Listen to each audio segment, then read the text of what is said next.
responder para la los intervención de la colegas asambleísta asambleístas, Marcela Holguín, quien para los medios de será la comunicación encargada, que nos entiendo yo, acompañan y de la exponer ciudadanía que sigue el este informe no importante vinculante. debate a través de las redes sociales. Quisiera en primera instancia, presidente, colegas asambleístas, recordarles que esta ley que estamos tratando ahora en la objeción parcial presentada por el presidente de la República es una ley que no responde a determinado partido político. Es una ley que fue trabajada por asambleístas del Partido Social Cristiano, a la cabeza la asambleísta Diana Pasley.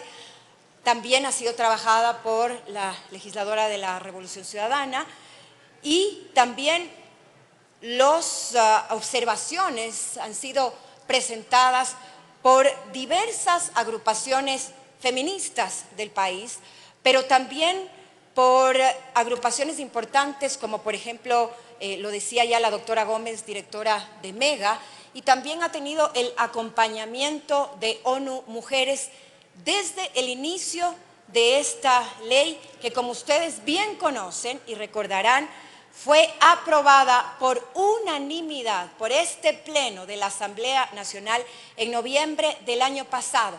Esta ley de la equidad e igualdad salarial entre hombres y mujeres se constituyó en la primera ley aprobada por unanimidad por esta Asamblea Nacional y es por esto que hoy debemos ratificarnos también en unanimidad por la propuesta que ha sido trabajada por los miembros de la Comisión de los Derechos a los Trabajadores y Seguridad Social. Señor presidente, me gustaría, por favor, que disponga, se pueda proyectar unas láminas, por favor.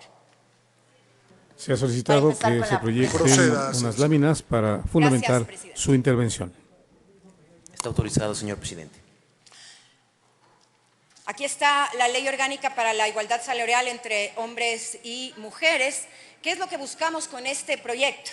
Básicamente, dar una respuesta a las miles de trabajadoras en el país. ¿Qué es lo que buscan? Buscan la igualdad y el reconocimiento del derecho a obtener igual salario que sus pares cuando ambos realicen el mismo trabajo. Aquí es importante reconocer aquello. Esta ley lo que pretende es dar una igualdad salarial a las trabajadoras del país que hagan el mismo trabajo, la misma labor que realizan en este caso sus pares hombres. En segundo término, lo que nosotros buscamos a través de esta ley es eliminar la discriminación salarial que todavía persiste en el país y que es una, sin duda, de las formas más violentas de discriminación de las cuales son víctimas principalmente las trabajadoras del país a lo largo y ancho del Ecuador. Y en tercer término, buscamos también exigir lo que debería ser algo absolutamente lógico y que lo decíamos desde un principio. A igual salario, igual trabajo. Eso es lo que buscamos en esta ley, sin importar, en este caso, el género del trabajador, algo que todavía persiste en la actualidad. Ahora bien, ¿cuál es la situación de la brecha salarial en el país? En 2023, la tasa de empleo adecuado se ubicó en 40,8% para los hombres y el empleo adecuado, en el caso de nosotras las mujeres, fue de apenas del 28,7%, mientras que la tasa de subempleo fue de 23,1% para hombres, 18,1% para mujeres. El ingreso laboral promedio de un hombre con empleo fue de $457, mientras que para una mujer es de $405. La brecha salarial constante provoca que las mujeres busquen un salario más bajo que sus pares hombres. Podemos observar en nuestro último índice que el salario promedio pretendido en Ecuador por los hombres es de $809 por mes, mientras que el de las mujeres es 731. Esa es la diferencia que existe. Esa es la brecha salarial que persiste en el Ecuador. Mientras un hombre gana $809, una mujer haciendo el mismo trabajo percibe $731. El proyecto de ley aprobado por la Asamblea tiene la siguiente estructura, y esto es importante únicamente recordar. Aquel que aprobamos, insisto, como primer proyecto por unanimidad en noviembre del año pasado. 14 artículos que se dividen en 6 artículos sobre finalidad, principios, ámbito de aplicación, definiciones y obligatoriedad. 8 artículos sobre capacitación obligatoria y continua, procesos de cambios en la cultura organizacional, reportes, obtención de certificación, procedimiento de reclamos, de la respuesta al reclamo, restitución del derecho, que es importantísimo, porque no solamente vale reconocer que existe un derecho vulnerado, sino restituirlo, recompensarlo y también las sanciones que son pertinentes. Además, incluye 3 disposiciones generales, 2 transitorias, una derogatoria y una disposición final.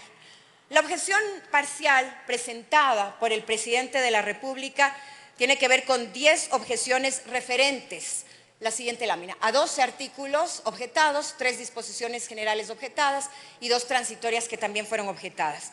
Es importante señalar que el proyecto de ley aprobado por esta Asamblea implica un mecanismo normativo para el cumplimiento del artículo 4 del 326, numeral 4, perdón, del artículo 326 de nuestra Constitución de la República, que señala que el derecho al trabajo, entre otros, se sustenta en los siguientes principios. 4. A trabajo igual valor corresponderá igual salario. ¿Qué es lo que estamos haciendo, señores y señoras asambleístas, con este proyecto? Solamente cumpliendo aquello que ya está dispuesto en nuestra Constitución de la República. En cuanto a los allanamientos del veto, tras el análisis que hicimos los miembros de esta comisión, junto a diferentes actores sociales, se sugiere allanarnos en lo siguiente. Ya lo decía antes la doctora Gómez, directora de MEDA. Objeción al artículo 1 y al artículo 3, que serían los allanamientos que proponemos como miembros de la Comisión del Derecho al Trabajo y la Seguridad Social. En el artículo 2 reconoce que la desigualdad salarial proviene de las desigualdades de género en el ejercicio de las actividades laborales acorde a la relación laboral. Y el artículo 3, que proponemos también el allanamiento, aquello que ha enviado el Ejecutivo, siendo que esta ley señala los mismos principios sobre igualdad y no discriminación que se encuentran, insisto, ya estipulados en nuestra Constitución de la República, en la ley, y se recoge la observación que se remite a estos principios.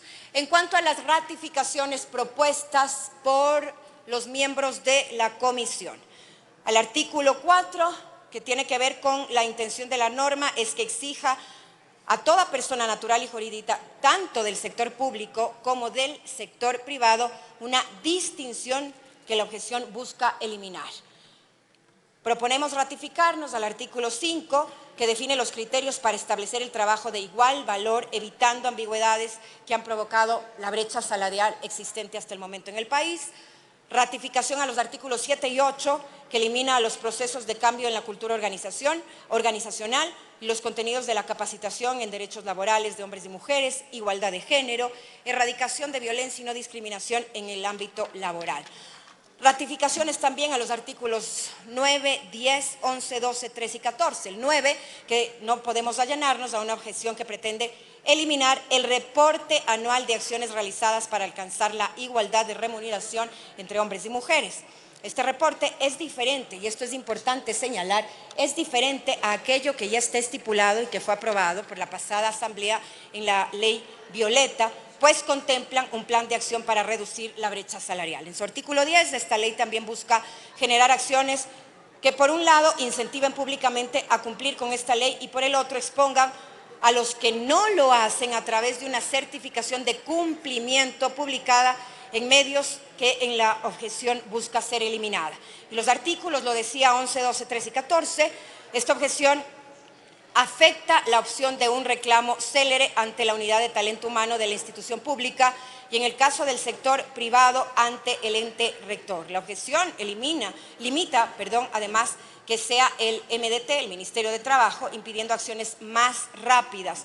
Además, se busca duplicar el plazo que propuso la Asamblea Nacional para que responda el Ministerio de Trabajo. Finalmente, las ratificaciones propuestas por los miembros de la Comisión en las disposiciones generales y en las disposiciones transitorias. General, el veto no explica la razón para objetar las disposiciones generales primera y segunda. Además, se incluye un texto no debatido para incluir normas supletorias que está fuera del objeto de la disposición general tercera, por lo que no hay razón para allanarnos. Y finalmente, la disposición transitoria Esta objeción parcial propone la eliminación de la disposición transitoria segunda sobre la certificación. Sin embargo, en el artículo 10 ya consta como una obligatoriedad. Esto es importante recordar, señoras y señores asambleístas, para no olvidarlo nunca. El proyecto de ley aprobado, siguiente lámina por favor, el proyecto de ley aprobado por la Asamblea Nacional como la primera ley aprobada por unanimidad en esta Asamblea en noviembre del año pasado, da pleno cumplimiento a los numerales 1, 2 y 3 y 4 del artículo 66 de nuestra Constitución de la República, que reconocen y garantizan a las personas la igualdad formal, igualdad material y la no discriminación. Además, este proyecto de ley aprobado es parte del cumplimiento de la obligación que tiene el Estado y que consta en el artículo 70 de la Constitución, que establece que el Estado formulará y ejecutará políticas para alcanzar la igualdad entre mujeres y hombres a través de mecanismos especializados de acuerdo con la ley. Esto es lo que le corresponde hacer al Ejecutivo: cumplir con la ley y con aquello que está estipulado en la Constitución de la República y generar los mecanismos precisamente para que esta inequidad salarial deje de ser una constante en nuestro país. Con esta ley podemos conocer, por ejemplo, la brecha salarial de género en el país por el tipo de sector, sea público y privado, porque aplica a los dos, porque aquí también hay que entender que la inequidad salarial no solamente se da en el sector privado, sino también en el público, y por personas que ocupan el mismo puesto y realizan la misma actividad. Eso permitirá ejecutar acciones específicas para dar solución a problemas específicos. Y hay que entenderlo de esta manera, es solamente un primer paso, presidente y colegas asambleístas. Y nosotros tenemos en este momento la capacidad de dar ese paso adelante para hacer que esta brecha de inequidad existente en términos salariales se anule definitivamente en el país. Y solamente para concluir, quiero decir que en el veto presidencial se hablaba de que varios de estos articulados que están compuestos en esta ley ya se los trata en la Ley de Economía Violeta. No es así. La Ley de Economía Violeta, que también fue una ley importante aprobada por esta Asamblea, promueve la inserción laboral, la no discriminación por temas que tienen que ver, por ejemplo, con la maternidad y lactancia, promueve la capacitación, pero esta ley específicamente elimina la brecha de inseguridad, generando en este caso que la mujer pueda recibir la misma remuneración que un hombre si es que realiza el mismo trabajo. Está en nuestras manos ratificarnos en una ley aprobada por unanimidad por esta Asamblea Nacional y que sea el primer paso para acabar con las desigualdades que persisten todavía en el país. Gracias, presidente. Era la Gracias a exposición usted. Tiene la palabra la asambleísta Dayana Pazley, por favor. de la asambleísta Marcela Holguín como ponente de la comisión. Muchas Ahora gracias, interviene señor la asambleísta presidente. Muy Dayana buenos Pazley. días, colegas legisladores, y un saludo muy cordial a todas las mujeres trabajadoras del Ecuador. Colegas, las Naciones Unidas ha advertido que la igualdad de género en el mundo